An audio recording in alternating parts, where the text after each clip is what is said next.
sınıf senin sınıfın. Bu sınıf senin bizning sınıfımız.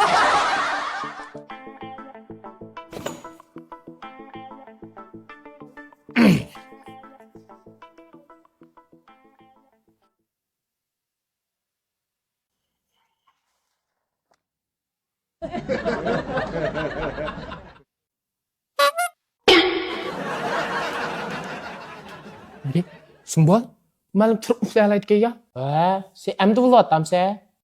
Мәлем сылан сыныпқа 4 bal kechikib turdim. Айлық сынып numarang 0. Qattiq umitsizlantirib etdingiz meni. Gap qilishdim o'tdim sizlarga. Voy be, kechikmisanlar bo'lmamdi. Biz boshqa sinfga o'xsh birinchi ulab baqsaq, bir yerimizdan teshib chiqama. Bu sınıf senin sınıfın. Yer be. Bu sınıf senin bizning sınıfımız. Kechikmagin. O'zingni so'ragin. Sen qo'panmagan vaqtingda, uxlab qolgan vaqtingda ruxsat so'ragin. Numarni kestirmagin. Biz har vaqt yo'lini qarab turamiz. Ma'qulsin bu. Men ezibdimi? Men o'lay. Attigan dadam sağgan pulni qo'ymoq pishmay. Saqlab qopdimi? Endi unda qilmayman. Vapadar isil akıllı kukla. Bu sınıfqa erkidi, vicdanı ba erkidi, qaranglarchi o'z balla, ma'lumga loyiq chekichidi.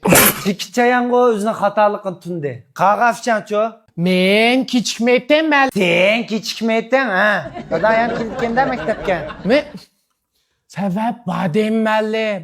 Deb bo'lmayman boshda. Ochiqlanmayman, fasl limo yopis chimikdan ishching'a. Fasl shirkit 2024 faoliyat qilyapti, 2025 bamka ya. Bakin, og'zin skanerlsa mukofotlardan mashina, olmunat telefon, 5 gram oltin. Uning ustiga har xil pulning itibar kartasi va chiqish nisbati 100% ken. Endi degan nima ishga chiqding sen? Shu ma qo'limni uchag'irib, yivishib chiqqandi.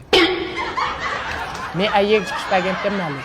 Men ayek bilan qadab chiqish birimi deb, ichlaymiz kechikib qoldik.